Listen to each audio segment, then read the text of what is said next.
Hello guys, नमस्कार। मैं हूं आपकी संजू यादव और हमारे संजू यादव अवधि शॉर्ट ऑफिशियल चैनल में आप सबका स्वागत है। और आइए, मैं बहुत प्यारा सा बेटी विवाह गीत लेकर आई हूँ। कैसा लगा तो आप लोग प्यारा सा कमेंट करके बताइएगा।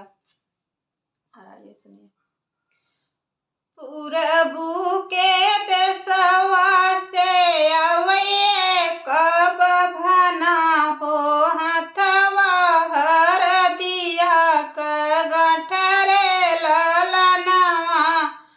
अरे हथवा हर दिया क गठरे ललनवा।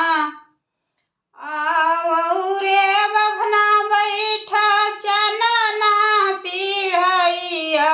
रे कहते नाई हरवा क हल रे ललनवा हो। कहते नाई हरवा क हल रे ललनवा। कुशल कुशल बेटी नाई हर के लोगवा हो। कुशल ही गौआ के लोग रे ललनवा। कुशल ही गौआ के लोग रे ललनवा। जौनी दिनवा आयु बेटी अपने ससुरवा हो। ही दिन भय तोर भाई रे ललनवा हो। तोरे पीठ भय क भाई रे ललनवा।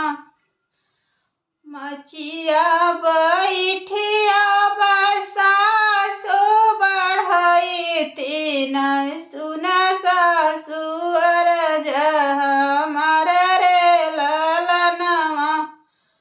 सुन सासुअर हमार रे ललनवा।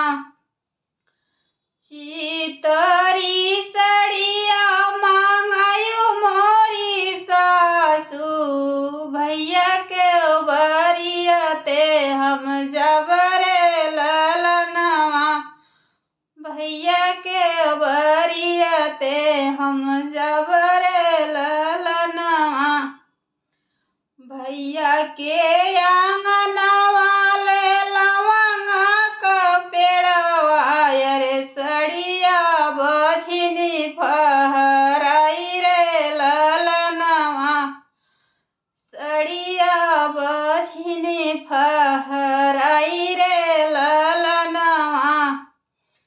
सड़िया कारण बैठी रोवेली रानियावा हो।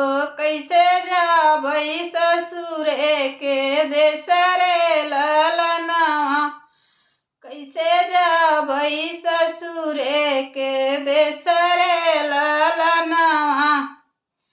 भीतरा से निकले नी भैया हो कवन राम।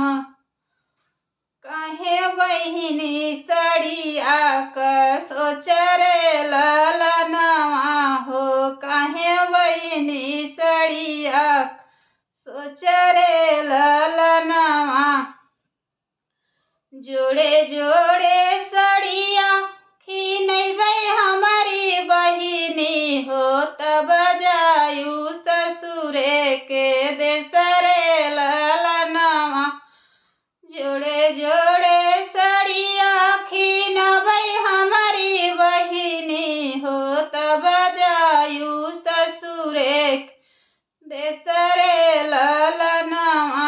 रे तब जायु ससुरे के देश रे ललनवा।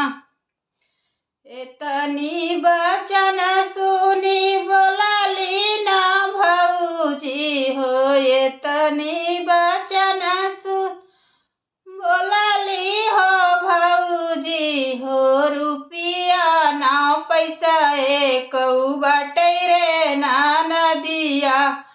रुपिया ना पैसा एक बाटे रे नदिया। ओही गुने ससुरे तू जायु रे नदिया। ओही गुने ससुरे तू जायु रे नाना है।